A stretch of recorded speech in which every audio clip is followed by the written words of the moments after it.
ഉപ്പുതറ വില്ലേജിൽ കാപ്പിപ്പാറ കേന്ദ്രമായി പ്രവർത്തിച്ചു വരുന്ന അനധികൃത പാറമട ജനങ്ങളുടെ സ്വൈര്യ ജീവിതത്തിന് തടസ്സമാകുന്നതായി ആരോപണം. കാപ്പിപ്പാറയിലെ അനധികൃത പാറഖനനം നടത്തുന്നത് ന്യൂസ് എക്സ്പ്രസ് റിപ്പോർട്ട് ചെയ്തതിന്റെ അടിസ്ഥാനത്തിൽ വില്ലേജ് അധികാരികൾ നിരോധന ഉത്തരവ് നൽകിയിരുന്നു.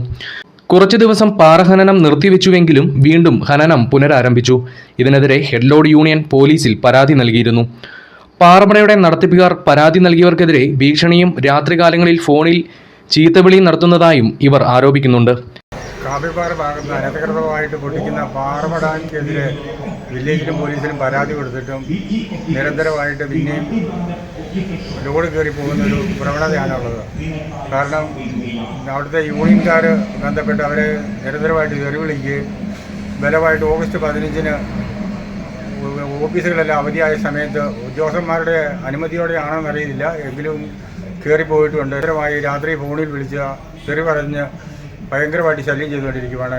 ജീവന് ഭീഷണിയായിക്കൊണ്ടിരിക്കുന്ന ഒരവസ്ഥയാണ് ഉണ്ടായിരിക്കുന്നത്. അനധികൃത പാറമടയ്ക്കെതിരെയും ജനങ്ങളുടെ സ്വൈര്യജീവനം തകർക്കുന്ന നടത്തിപ്പുകാർക്കെതിരെയും അധികാരികൾ നിയമ നടപടികൾ സ്വീകരിക്കണമെന്നാണ് നാട്ടുകാരുടെ ആവശ്യം. News express, Upputhara.